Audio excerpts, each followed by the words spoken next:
From the HockeyFan.com studios, this is the Dump and Chase podcast. Stream the show on Western Reserve Radio, YouTube, or wherever you listen to your favorite podcasts. With your hosts, Sam Olmstead and Justin Irwin.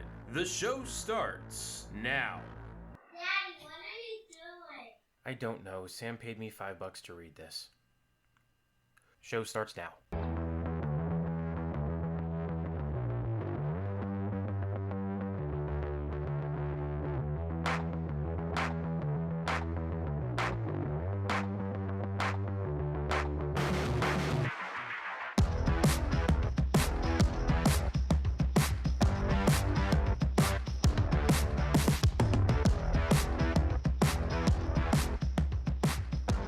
Hello, Phantom fans, and welcome to Season 5, Episode 10 of the Dump and Chase podcast.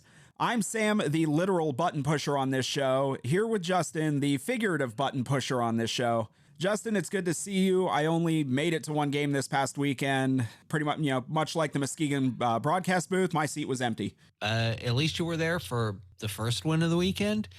Like I said offline, had you been there for the second game of the weekend, you would have at least got your rest. Oh, I got my rest watching it at home. So before we get going here, we want to remind you that this program is brought to you by the physicians and staff at Advanced Podiatry. With office locations in Austintown, Columbiana, Champion, and Warren, be sure to check out advancedpodiatry.com for appointment information, including same-day appointments, as well as information on treatments offered and services provided. Again, check out advancedpodiatry.com, where surgery is always a last resort. From like last week into this week, we started seeing on Twitter the GMs teasing what they were saying was big news as far as the Phantoms were concerned. We ended up finding out here just a few days ago that the Phantoms have tendered Zachary Moran. And I had put the tweet out. I mean, it wasn't a name I was familiar with. It took all of like 2 minutes of research to figure out who this kid is, what his deal is. Same here. And what a big deal this is going to be for Youngstown next year. Yeah. In previous tenders, we've taken this with a grain of salt. Dear Lord, we need to put this kid into a Phantoms uniform. Well, actually, we'll keep true to the timeline here. Didn't have episodes back at the end of November. Sasha Boumediene was tendered there at the end of November. 07 defenseman, 5'11", 146, according to Elite Prospects. He is Swedish, was born in Finland. So being of a Swedish/Finnish stock, I'm going to guess that 146 ain't going to last for long. No, he'll probably turn into a giant at some point. But yeah, it's a name we both remember. I'm kind of curious to see what we'll get out of him. His dad, Joseph, of course, played in the NHL back in the 90s, early 2000s, spent some time with the Devils, with the Capitals. Unfortunately to say, I don't remember much, but I did recognize the last name I recognized. And then once I started digging into it and saw who his dad was, then it started coming back to me. Again, ditto. It was one of those names you go, wait, Boumediene, that sounds... And yeah, a little bit of research and you're like, oh, him. Yeah. So yeah, Sasha currently with the Columbus Blue Jackets 16U AAA. We've been having some success with pulling players from the Blue Jackets youth program in the past few years. They're a quality program. I think the USHL might want to reconsider that area. I mean, tip of the hat to the Columbus Blue Jackets. I mean, what they've done with youth hockey in the Columbus area and kind of turning it into the juggernaut that it's becoming. I mean, without the NHL team there to kickstart that, I mean, it would not be where it is now. There used to be a USHL team down there. I think they went to Fargo. I think this is an area that, if not the USHL, maybe the NAL might want to reconsider. So that was the, and we're going to get into here in a second as far as how the whole tender system works. It's been a little while in Youngstown as far as dealing with this. But yeah, last week it was announced Zachary Moran, an 07 forward from Terrebonne, Quebec, 15 years old right now, will be 16 here soon, 6'2", 175. And he's 15 years old. I'm not even going to give my stats when I was 15 years old, but believe it or not, I was shorter then than I am. Let's just say I did grow a few more inches after my 15th birthday, but yeah, he is currently playing for the Little Caesars 16U AAA team. 41 goals, 53 assists. That's 94 points in 56 games so far. I mean, this one was quite a coup for Youngstown on the basis of there were rumors floating around that this is somebody that Chicago was looking at, and they've, had that reputation of pulling these huge names down from Canada, signing them to tender agreements, plus in a lot of the projections for the Quebec Major Junior draft this summer, a lot of the projections had him high, as high as going first overall. For the most part, it seemed like top 2 or 3 for sure, but a lot of the projections had him going first overall. He's coming to Youngstown. Yeah, I mean, and the USHL right now is certainly rated higher. I don't know how that plays into it. There is a certain amount of loyalty, I think, for kids drafted to the queue. And I had put out on Twitter, it seems like the winds are blowing a little further south than they used to. Yeah, and we've seen a lot of the back chatter on, why he might have made his decision. But I guess maybe he didn't want to be relegated to being some funny nickname.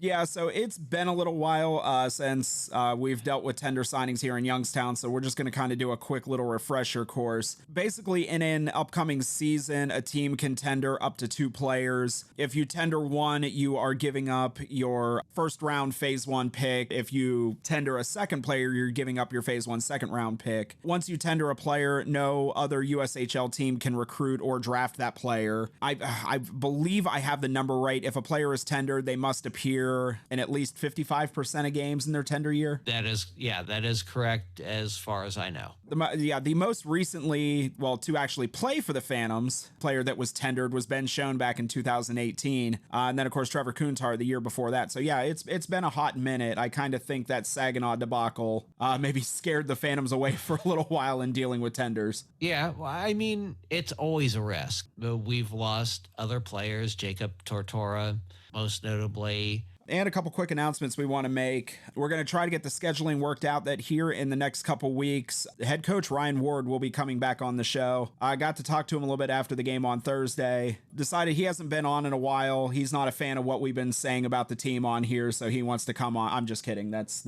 not the conversation that took place, but we would welcome him on if he disagreed with us, certainly. No, but it wasn't anything like that, but we were talking, and he hasn't been on the show since the beginning of the season. He's kind of chomping at the bit to get back on here, so hopefully we get the scheduling worked out that Ryan Ward will be on the show here in the next couple weeks. And also, I feel confident enough in this to go ahead and say it on here. Probably 2 of the favorite guests that we've had on in recent history. The Phantoms general managers Jason Deskins and Ryan Kasecki. The plan is right now they will be coming on the show after the trade deadline next month to talk about any moves that were made or any moves that weren't made. So it didn't really give me a nudge either way on that one. So going to be talking about, for the most part, the roster that are going to carry the Phantoms through the end of the season. But we will be having Jason and Ryan on the show. That's always fun when they're on. Yeah, and I can certainly understand why at this point they would be playing things pretty close to the vest. Oh, absolutely. All right, so coming up in this episode, we will be recapping the 3 games played this past weekend, another segment of 4 points, the Dump and Chase podcast 3 stars of the week, and previewing this weekend's 2-game series with Chicago. So with that, we're going to take our first break. When we come back, we'll look back on an action-packed weekend and the game on Friday. So stick around right here with the Dump and Chase podcast on Western Reserve Radio.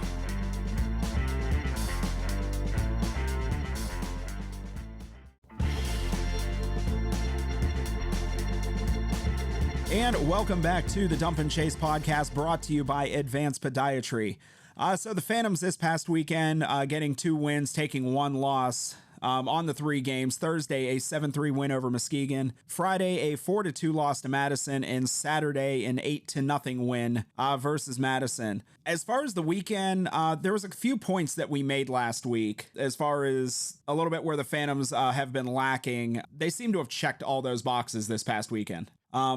Starting out, you get Fowler out there on Thursday. He sets, versus Muskegon, he sets the tone for the entire weekend. William Whitelaw, who had been in a bit of a scoring slump. I mean, there's other things he had been doing, but as far as actually getting on the score sheet, having issues there. 6 points on this weekend. The Phantoms special teams, the power play went 6 for 13 on the weekend. The penalty kill was 13 of 15. And those were 3 big points we brought up this week. And like I said, Youngstown checked all those boxes. Yeah, and we got points for it. Yeah, a lot of craziness on Thursday. Thursday was just an odd game all around, but yeah. We always talk about the Youngstown bounce. Now we have the 2-goal hat trick. Shane LeChance's second goal on Thursday, apparently there was some confusion in one section of the crowd who thought it was his third goal of the game. And a few hats were tossed out onto the ice, and there actually will be a little bit more about this later on in the episode. But apparently it was a one-time thing because Whitelaw, after that, picked up his second goal of the game. No hats were thrown on the ice for that one. So apparently the 2-goal hat trick was just a one-time deal. I'm disappointed, but yeah. Yeah, a little there towards the end of the game, Muskegon had pulled their goaltender. A little bit of a scrum behind the net behind Jacob Fowler, who got a little involved in the scrum, we'll say, which is something you don't typically see him do. Got involved in the scrum, and then while everybody was skated back out to the crease, and while everybody was kind of milling around behind the net, he had the puck there, so he just kind of took a free shot at the opposing net, and from almost 200 feet, hit it right dead center. Yeah. The crowd cheered, the goal light went on, it didn't count, so that's the closest we have to a goalie goal in Youngstown so far. So now we know pretty definitively that he can hit it easily. And we didn't spend the last couple minutes of that game openly wishing for a goalie goal since we knew he could hit it. We've always talked about his stick work, but that was pretty darn accurate from that distance with a goalie stick. Yeah. Nobody had a hand cam trained directly on him the whole thing, waiting for that shot to come down the ice. Yeah, it never happened. We were fully prepared just in case, and it didn't happen. Another player we talked about last week that Youngstown recently added to the roster, Pavel Funtek. He debuted on Thursday. He assisted on William Whitelaw's second goal, so right away getting his first USHL point. Pavel is a big boy. Big boy, and from all three games, I'll say he plays physical, but he plays also a skilled game. Yes, that was kind of the surprising thing with his size. Yeah. He skates well. His puck movement is excellent. I expect big things from him, and not just physically. Yeah, he is 6'6". Jack Sparks with Muskegon is listed at 6'7". Those two seem to end up nose to nose quite a bit throughout that game on Thursday. I think maybe Jack Sparks was a little surprised. He's not used to somebody being able to look him in the eye on the ice. So yeah, I think that kind of kept him in check a little bit. Yeah. The game on Friday.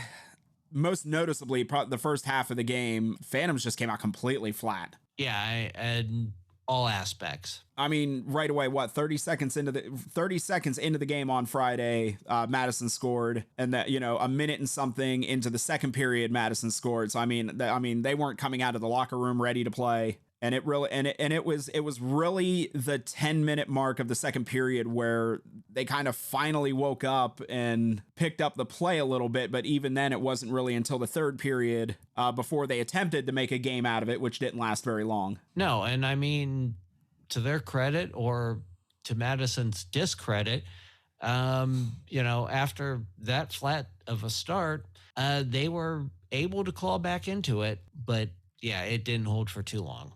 Yeah, they were able to tie the game at 2 in the third period. It only took a couple minutes before they were trailing again, and that was all she wrote for that. I mean, on the good hand, William Whitelaw with a gorgeous shorthanded goal on a breakaway. And this was another thing, me at home watching these games on Flow Hockey on Friday and Saturday, so I'm listening to Matt Lipsack's call. He had his inner Tony Romo working this weekend because he actually... And this was the only time he did it the entire weekend, but brought up during that Madison power play about how the amount of shorthanded goals Madison has given up this season, and the Phantoms only having one on the season and being due for another one, and there goes William Whitelaw down the ice.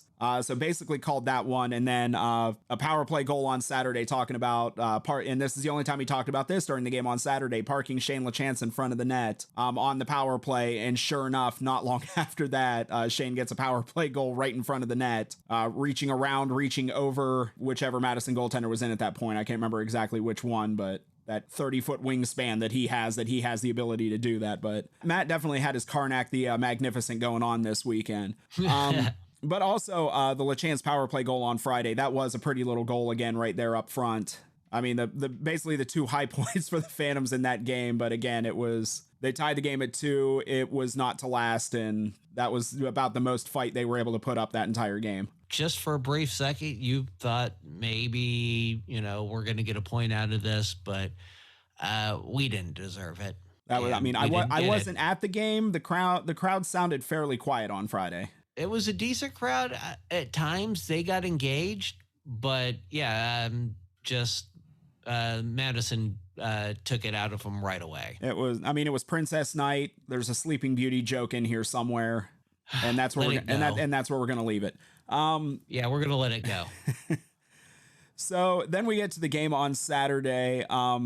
I heard chatter that there was a talk between Coach Ward and the team before the game on Saturday. I do not know what was said. Apparently, whatever was said worked pretty damn well. Yeah, I mean, I would imagine it wasn't just Coach Ward. I can imagine it was, team captains, general managers, team presidents. I'm sure a lot of people let them know that, you got to pick this up, shake it off, and get 2 points out of this series. And gosh. Yeah. 4-0 lead after the first period, tack on 2 more in the second, 2 more in the third. It was a record-setting night at the Covelli Center. The Phantoms 8 goals in an 8-0 win. That was the most goals the Phantoms have scored in a shutout win at the Covelli Center. Ties them for second most overall. They won 8-0 in Muskegon on November 2014. That was Chris Birdsall in goal. Birdsey. Yeah, that's going back a ways. The most ever in a shutout was the Phantoms winning 12-0 and on April 8th, 2016. That was up in Plymouth against the U17s. Ryan Bednard in goal stopped all 38 shots he faced. And of course, I thought, 2016, the game's up in Plymouth. Of course, Justin was at this game to see this one, but then I come to find out. Nope. Only game that season up there I missed. I believe Yushiro Hirano had a hat trick. Maybe somebody else, I don't know, but I think he had one. The one game in Plymouth you didn't go to that season, that was a heck of a way for the team to celebrate. Yeah. I had to work. Yeah. Going into 4 points, we'll get into more kind of the individual players and stats and everything else like that. All in all, I'd say for a 3-game weekend, you would have liked to have seen 6 points. I mean, the 6 points were there for the taking. 4 is not too shabby. I don't think we can be too disappointed with that. No. I mean, Madison being what it is, we'll just in the future try to make sure we don't leave those extra 2 on the table. And at least for the time being, even though it's only 4 points that separates second place in the standings and 6th place in the standings right now, as of right now, Youngstown currently sitting 3rd in the Eastern Conference. So again, a good weekend or a bad weekend could bounce you all over the place in the standings, but Phantoms had a good weekend, so right now we can celebrate the fact they're up to 3rd place. And it would have taken quite a bit of help to get us into 2nd, so... Well, and we'll talk about later, this is one of those weekends where the Phantoms could help themselves. We'll get into that more later on in the episode. So this will be a good time to catch our breath. 4 points is coming up after the break, so keep it right here with the Dump and Chase podcast on Western Reserve Radio.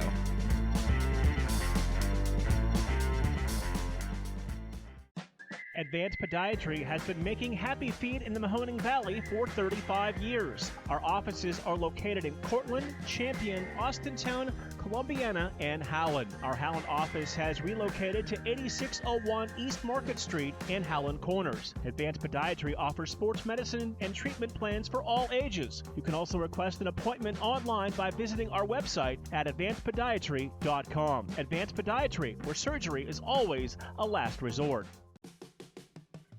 Join Stars photographer BA and Off-Ice official Gene Cotter for Thunderstruck, the unofficial Lincoln Stars podcast, where we talk with your favorite Lincoln Stars players, coaches, and alumni. It was a great night, yeah. Beat them in their own rink just before the buzzer. It was something special for sure. I don't want to call it a surprise because I knew that there was a great, rich history for hockey here in Lincoln, but I was really happy to see the fans come back in droves and be such a great supporter for us. I think he's copying some NHLer he's looking up to, but I don't know. I think it's Dusty. I think a lot of guys think it's sick, though. To let him in penalty minutes back before they handed out those little 10-minute wussy misconducts on everything. Thunderstruck the podcast, all season long, right here on the Anchor app or wherever you find your favorite podcast.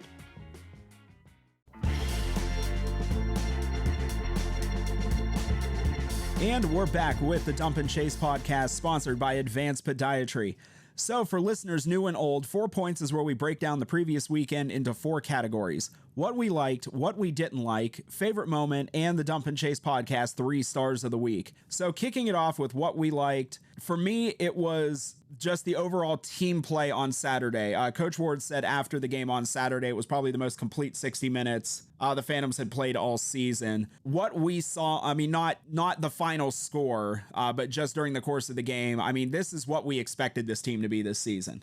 Through all the talk, through all the bluster, through everything else, I think looking at the way this roster was constructed, the personnel and everything else, this is the team we expected them to be. Now, we're not expecting them to win 8-9-0 every game. But this was a team that went, set the tone early. They went up early.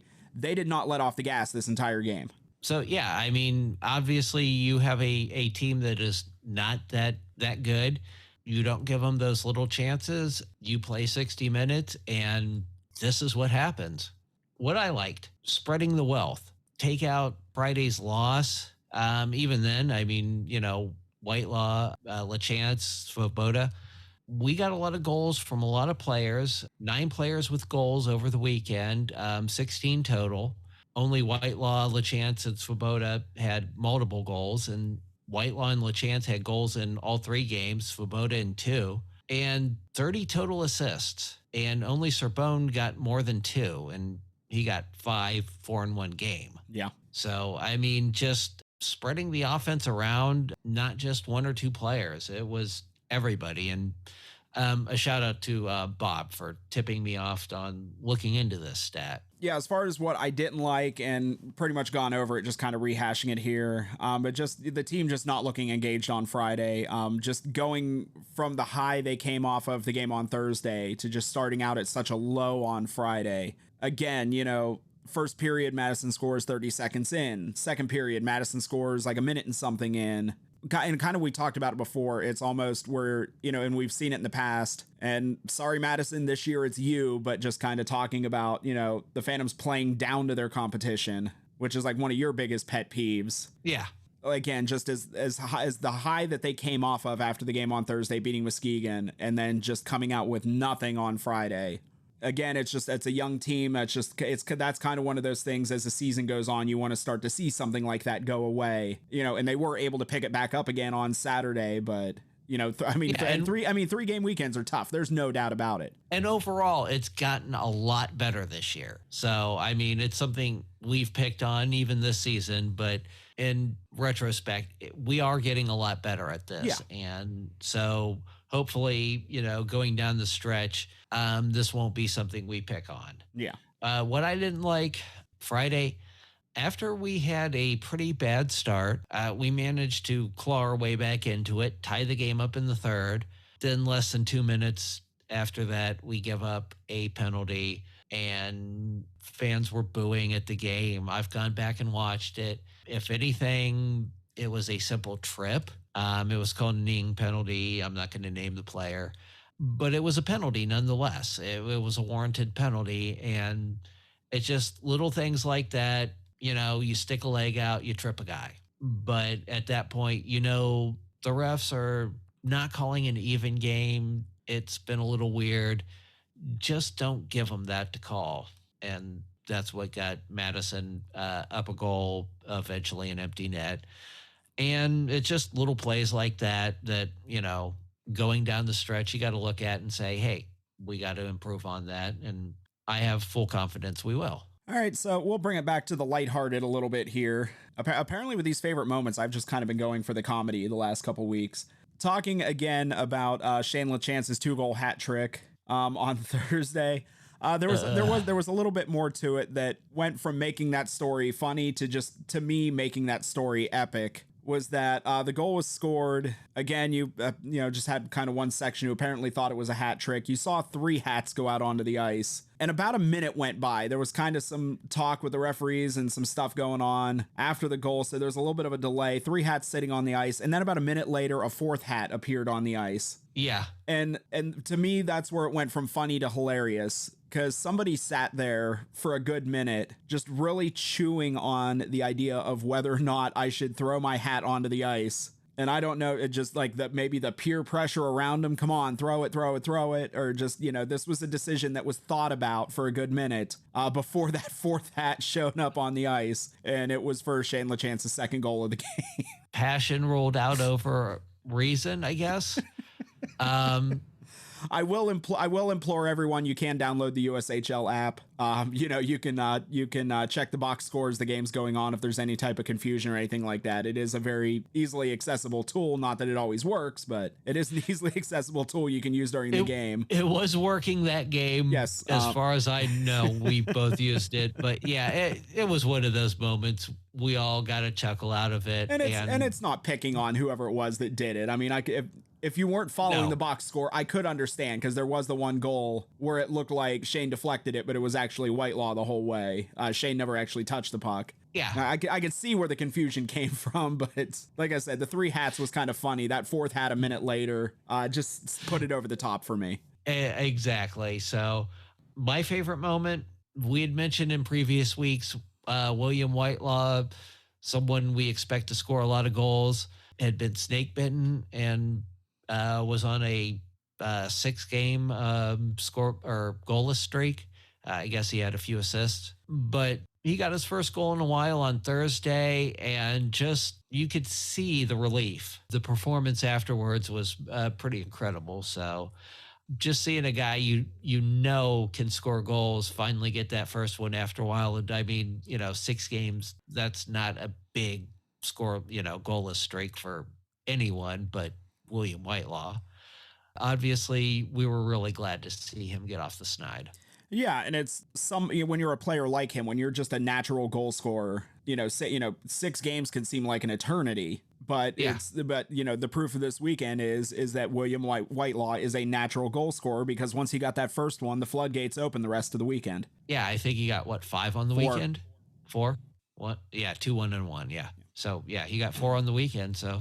All right, it is now time for the Dump and Chase podcast 3 stars of the week. And we've talked about before how ever since Andon Sorbonne joined the team, he seemed to have found his way on this list every week. Did not make it this week, but he will get an honorable mention for his 5 assists on the weekend, including, like you mentioned, the 4 assists on Thursday. So he will get the honorable mention, but not the top 3 star, not in the top 3, but. Yeah, just it was one of those weekends. 3 stars is not enough. Yeah, last week it was a little trickier to come up with the 3 stars of the weekend. It was actually way harder this weekend with the performances that were put on. But we're all about showing Andon Sorbonne the love right now on this show, so we'll throw him in as an honorable mention. But kicking it off with the 3rd star of the week, that is, of course, William Whitelaw, 4 goals and 2 assists on the weekend. And like we've said, just somebody who, in the term, was snake bitten, and like we just said, got that first goal, the floodgates open. He was just flat out. Even in the Friday game, he was just flat out incredible all weekend. Yeah, and 4 goals, 2 assists. Most weekends, that's going to be at least a 2nd star, if not a 1st star. So that leads into the 2nd star, Shane LaChance. 5 goals, 1 assist. Just command performance, parking in front of the net. You mentioned using his just enormous reach. Mm-hmm. And the 1st star of the week, of course, no surprise here, Jacob Fowler, 2-0 on the weekend. In those 2 games, 1.5 goals against average, a .944 save percentage. Of course, the shutout on Saturday. Fowles over his last 9 starts, he is 8-1 with a 2.21 goals against average, a .930 save percentage, and 3 shutouts. And you can even throw in a couple of shutouts at the World Junior A Classic and a gold medal. So, it's been about a heck of a month and a half here for Jacob Fowler. Going down the stretch, I don't see any reason why he's going to let up. His draft stock is going through the roof. And another thing that could really tip that will be the games coming up this weekend. Obviously. Yeah. And that will do it for the Dump and Chase podcast 3 stars of the week. So now that the past is the past and it's time to look ahead to the future, after this break, we'll look at the Eastern Conference matchups this weekend and preview the final 2 games of this 5-game homestand with the Chicago Steel coming to town. So keep it here with the Dump and Chase podcast on Western Reserve Radio.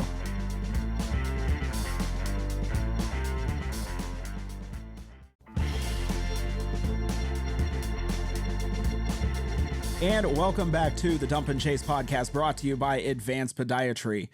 So right here, we're going to take a look at this upcoming weekend, starting with looking around what's going on in the rest of the Eastern Conference.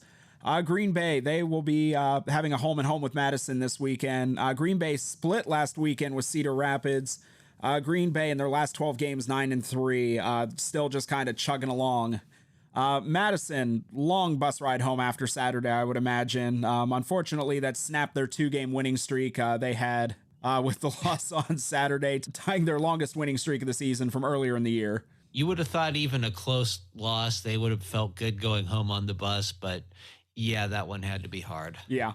Cedar Rapids, they will be hosting Muskegon for 2 games. Cedar Rapids just done a little bit of everything in their last 4. 1 win, 1 loss, 1 overtime loss, and 1 shootout loss.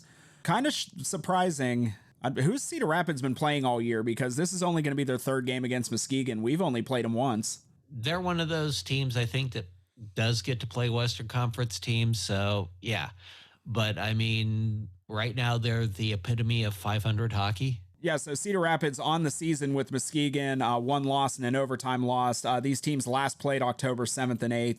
Muskegon right now on a 4-game losing streak. They've given up 7 goals twice in that span, and that's something we talked about on Thursday at the game, that it's this anomaly with Muskegon. No matter who the personnel is on the ice, no matter who the coaching is, they're going to score a ton of goals, and they're going to give up just as many, if not more. So, yeah. I guess just kind of the culture there. They will be in the top of the league in team scoring every season, but they'll be at the bottom of the league in goals allowed. And like I said, that number is either going to be the same or it's going to be higher than the goals scored. I guess it's fun for the fans. I'm sure not so much for the bench. Now, Dubuque, they will be traveling to USA Hockey Arena this weekend for 2 games. They will have the U17s on Friday, the U18s on Saturday. I'm really not going to talk about the NTDP too much. Dubuque currently on a 5-game winning streak, so looking to continue that. Now on to Youngstown and Chicago. Chicago will be coming to the Covelli Center for 2 games Friday and Saturday. Now, Youngstown, they have won 5 of their last 7 games. Chicago is 4-5 in their last 9. As hot as a start and hot of a first half of the season they've had, they have really cooled off here in the past few weeks. So it'll be kind of interesting to see what type of Chicago squad comes to Youngstown. Youngstown, 1 win, 1 loss, and 2 overtime losses for Chicago this season. This will be the first trip to the Covelli Center this season for Chicago. The first 4 games of this series were all up in Chicago. The final 4 games of this series will be played in Youngstown. These 2 teams last played on November 18th and 19th, a weekend I'd love to forget in a lot of ways. Those were both overtime losses for the Phantoms. Now, one of Jacob Fowler's 4 shutouts this season was against Chicago. That was a 5-0 win for the Phantoms on October 22nd. We're going to get into again because it's typically, we know Jacob Fowler's success, and it's just he seems like he raises his game just kind of 1 extra notch when he plays Chicago. So it'll be kind of interesting to see if Fowler starts both games this weekend or if they go with the split again. And, and a lot of this boils down to right now, Youngstown trailing Chicago by 8 points in the Eastern Conference. Youngstown has 1 game in hand right now. After this weekend, it'll be 2 games in hand, actually. But this is kind of one of those where they can directly help themselves as far as trying to catch Chicago at the top of the standings. Yeah, I mean, we could have that lead. So, yeah, I mean, lead with your best foot. Obviously, in net at this point, it's Jacob Fowler. I'd say we go from there. Ride him. Taking a bit of a look at the special teams, Chicago overall on the season, their power play coming in at 31.1%. That is first in the Eastern Conference. However, this little bit of a skid they've been on over the last 9 games, power play's only been clicking at 22.6%.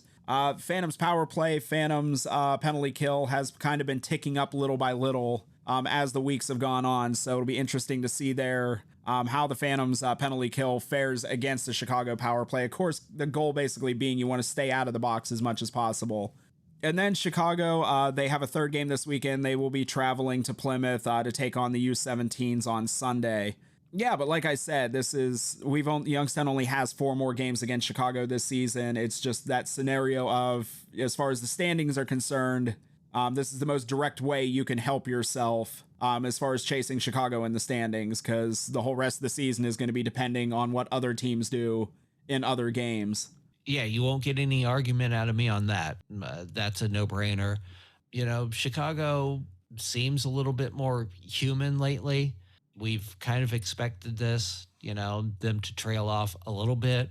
Still, you can't underestimate them. So I think this mostly depends on how the Phantoms show up. If we show up and play like we did Saturday and Fowler does what he's normally done against Chicago, we're going to have a really good weekend. Yeah, and that's not necessarily saying they need to. I mean, it'd be great if they came out and scored 8 goals against Chicago, but just just having that intensity, having that drive, and playing on your toes and setting the pace. Yeah, I'm not expecting to score 8 goals against Chicago, but we've shown we can beat them, so I think we should. But Chicago, Chicago's another team. It's not as bad as Muskegon, but Chicago is another team that they're going to score a lot of goals. The strength of their team is not their goaltending.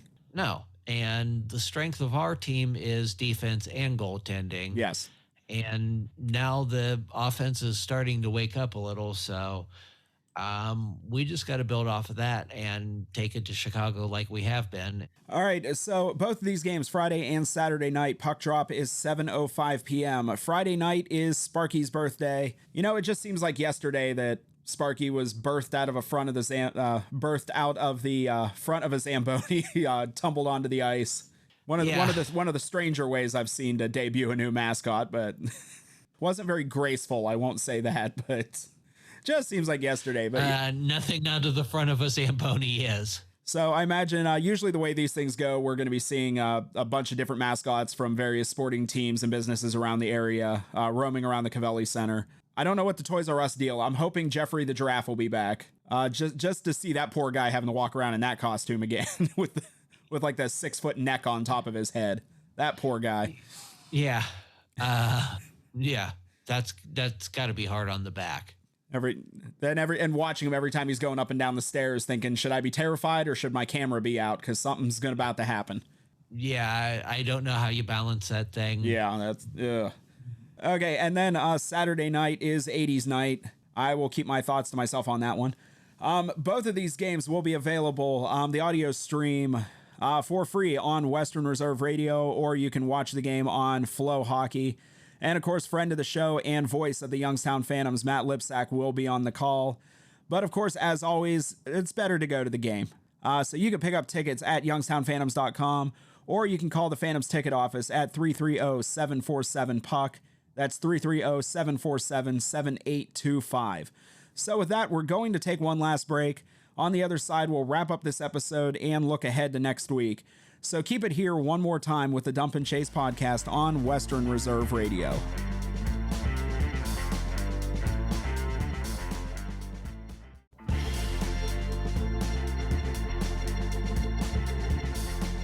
And we're back, and that will do it for this show. As always, we want to thank our sponsors at Advanced Podiatry. Again, be sure to check out advancedpodiatry.com.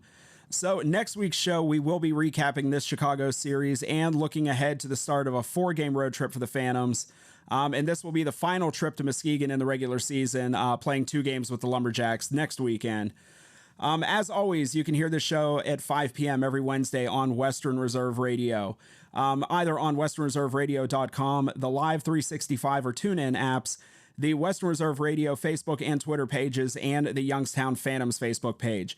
You can also catch us on YouTube or wherever you listen to your favorite podcasts. Also, be sure to like and follow us on social media, either on Facebook, Twitter, or Instagram, or all three. It's your choice.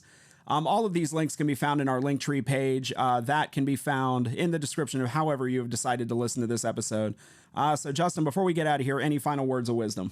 I mean, we got Chicago coming in, so 2 really important, hopefully really hard-fought games. My only words of wisdom are, what?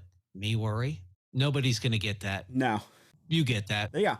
All right. So for my co-host, Justin Irwin, I'm Sam Olmstead. Thank you all for tuning in, and we will talk with you all next week. Bye now.